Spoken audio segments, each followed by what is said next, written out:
Beginilah suasana literasi untuk menampilkan penampilan ini anak kelas 1 untuk memberanikan diri di hadapan teman-temannya atau serta pendidik di Hari Literasi di SD 62 Banda Aceh.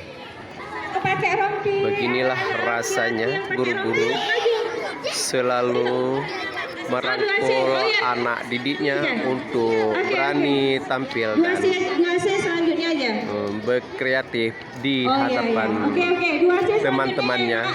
Beginilah kita mendidikan mental untuk siap pakai generasi penerus untuk masa akan datang. Inilah penampilan dari kelas 1 SD 62 Banda Aceh. Inilah, alhamdulillah anak-anak pada hari ini sangat semangat dalam penampilan sesamanya di SD 62 Banda Aceh. Matahari bersinar, ku gendong tas merah.